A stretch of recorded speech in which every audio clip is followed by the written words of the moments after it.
आज म 10-11 दिनका दिन आज म होटल आएको, आउँदा बित्तिकै मलाई यति ठुलो अर्डर लगाइहाल्यो। अर्डर पनि मावा तरकारी लगाएको थियो। यति गरम छ नि पन्जाबमा भन्न सकिन्छ। जुस पनि मैले 1 गिलास खाइसकेँ। दिनभरि अवस्था छुट्टीमा रेस्टुरेन्टमा जानुभएको थियो। यति ठुलो अर्डर आयो भने एक्लै जान चाहिँ धेरै गाह्रो भयो। हेलो साथीहरू, कस्तो हुनुहुन्छ तपाईँहरू? म त निकै आरामै सन्चै आरामै छु। तपाईँहरू सन्चै आरामै हुनुहुन्छ भने आशा अनि अपेक्षा गरेको छु।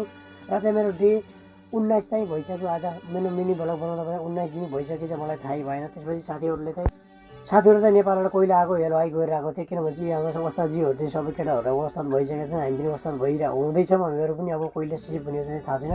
आउँदा तन्दुर चाहिँ खोलिसकेपछि त्यसपछि गरम चाहिँ उक्का छ। नेपालमा त्यति जाडो थियो, यहाँ चाहिँ हेर्नु यति गरम छ। आइसकिसकेन, केटाहरू त जुस खान लागेको छ। मलाई जुस दिएँ।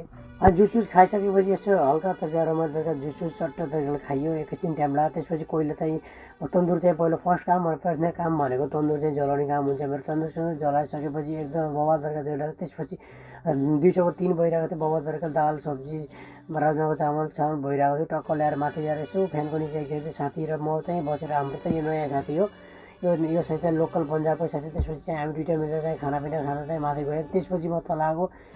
अर्डर चाहिँ हल्का फुल्का आइरहेको थियो। मेरो रेस्ट जाने पालो।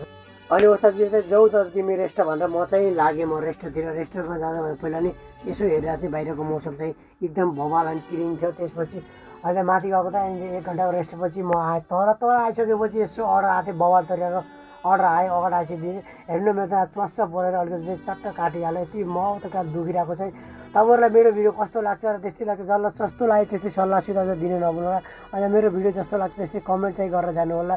आजलाई यति दिनचर्या त म यस्तै गरेर बिजी रहेको छ। तपाईँहरू कस्तो बिजी रहेछ एकछिन कमेन्ट डाउन नै बिलो। Thanks for watching.